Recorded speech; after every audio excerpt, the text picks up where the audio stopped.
Who is Alexander the Great, and why should you care? Well, Alexander the Great was a king of Macedon, and the ruler of an empire that stretched from Greece to India. He was a military genius who led his army to victory in more than 30 battles. He was also a visionary who dreamed of a world without borders, a world where people of different cultures could live together in peace. But who was Alexander the Great? How did he become who he was? And what can we learn from his life and legacy? Well, Alexander was born in Pella, the capital of Macedonia, in 356 BC. His father was King Philip II, a brilliant military commander who had forged a powerful army and was campaigning to liberate Greece from the rule of the Persians. His mother was Olympias, a strong-willed woman who played a key role in politics and was said to be a descendant of the legendary hero Achilles. From a young age, Alexander showed signs of greatness. He was tutored by the famous philosopher Aristotle, who taught him about philosophy, science, medicine, and literature. But he also learned the arts of warfare, horsemanship, and leadership from his father and other mentors.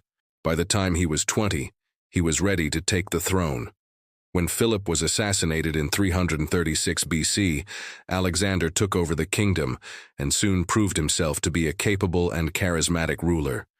He crushed rebellions in Greece, extended his empire into Asia Minor, and prepared for his greatest campaign, the conquest of the Persian Empire. Alexander's campaigns were legendary for their speed and scale.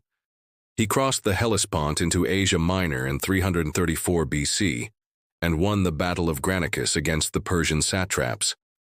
He then faced the Persian king Darius III at the Battle of Issus in 333 BC and won a decisive victory. He went on to capture Tyre after a long siege and arrived in Egypt, where he was welcomed as a liberator and founded the city of Alexandria. In 331 BC, Alexander crushed Darius again at the Battle of Gaugamela. This effectively ended the Persian Empire, and he entered Babylon, Susa, and Persepolis, the ceremonial capital, which he famously burned.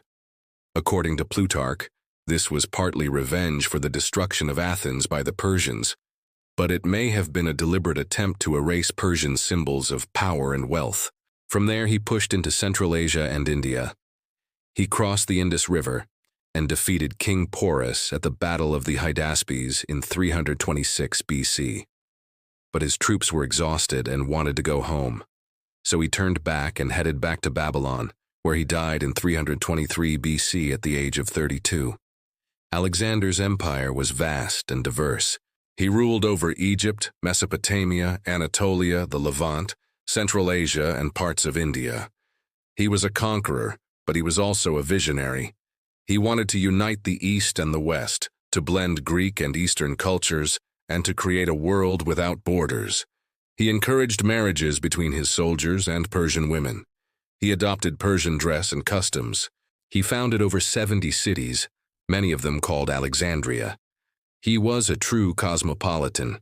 Alexander the Great was one of history's greatest conquerors and one of its most fascinating figures. He was a brilliant military strategist and a visionary leader.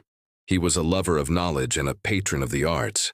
He was a man of many paradoxes, and his life and legacy continue to inspire awe and wonder. Thank you.